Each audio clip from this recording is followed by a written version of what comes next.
Lyca productions Subaskaran தயாரிப்பில் அறிமுக இயக்குனர் ஏஆர் ஜீவா இயக்கத்தில் அனுபமா பரமேஸ்வரன் நடிப்பில் லாக்டவுன் டிசம்பர் 12 முதல் திரையரங்குகளில்.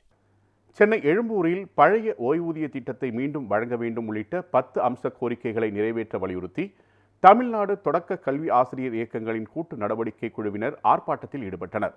இதுகுறித்து தமிழக ஆரம்ப பள்ளி ஆசிரியர் கூட்டணி பொதுச் செயலாளர் தாசுடன் நமது செய்தியாளர் ரஃபிக் நடத்திய கலந்துரையாடலை காணலாம்.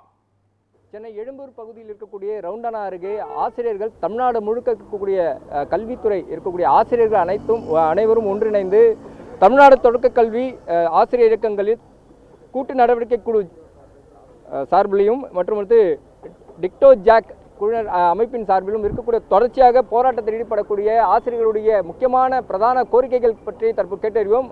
ஒரு 4.5 ஆண்டுகளாக இந்த அரசை தொடர்ச்சியாக கோரிக்கை வைத்து பல்வேறு கட்ட போராட்டங்கள் நடத்தி வந்தோம்.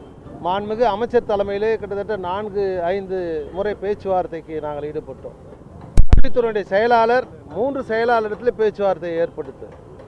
ஆனாலும் எங்களுடைய கோரிக்கை இதுவரையில் நிறைவேற்றப்படவில்லை.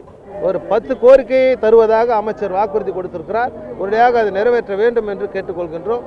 கடந்த அதிமுக அரசினுடைய ஆட்சி காலத்தில் அன்றைய எதிர்க்கட்சியினுடைய தலைவராக இருந்த இந்திய முதல்வருடைய வாக்குறுதியை நம்பி நாங்கள் வாக்களித்தோம். ஆனால் அவர்கள் ஆட்சிக்கு வந்து கிட்டத்தட்ட 4.5 ஆண்டு காலம் இந்த ஆட்சியினுடைய இறுதி காலத்தை நெருங்கும் வரையிலும் அந்த கோரிக்கைகள் முழுமையாக நிறைவேற்றப்படாத சூழல் என்பது இருக்கிறது. அவர்கள் திமுகவினுடைய தேர்தல் அறிக்கையில் அளித்த ஓய்வூதியம் என்பது இன்னமும் உத்தரவாதப்படுத்த முடியாத சூழ்நிலை என்பதே இருக்கிறது. ஓய்வூதியம் சம்பந்தமாக குழுக்கள் என்பதை ஓய்வூதிய குழுக்களை மட்டும் அமைத்து கொண்டு அந்த ஓய்வூதிய குழுவுடைய அறிக்கை என்பதை ஒரு இடைக்கால அறிக்கையாக தயாரித்து அதை முழுமை பெறாமல் தேர்தலை நோக்கி நெருங்கி வருகின்ற சூழலில் அந்த கோரிக்கையை நிறைவேறுவது என்பது வெறும் காணல் நீராக இருக்கிறது. கோரிக்கைகளை நிறைவேற்றும் வரை இந்த போராட்டம் என்பது தொடரும்.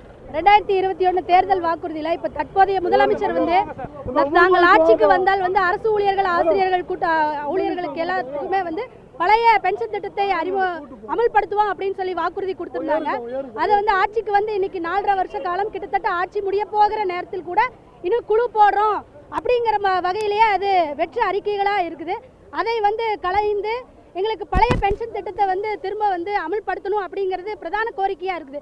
அடுத்த கட்ட நடவடிக்கைங்கிறது டிட்டோஜாக் மாநில உயர்மட்ட குழு கூடி என்ன முடிவு செய்தோ அதன்படி மாநிலத்தில் இருக்கிற டிட்டோஜாக் பேரமைப்பு சங்கங்களில் இருக்கிற அனைத்து உறுப்பினர்களும் அதுக்கு கட்டுப்பட்டு அடுத்த கட்ட போராட்ட நடவடிக்கைகளில் ஈடுபடுவோம். இவருடைய முக்கியமான பிரதான கோரிக்கைகளை அறிக்கை மட்டுமே செயல்படாமல் நேரடியான அழைப்புகள் முக்கியமாக கொடுக்கப்பட வேண்டும் என்றுதான் பிரதான கோரிக்கை உள்ளது என்பது தெரிவிக்கப்பட்டு வருகிறது.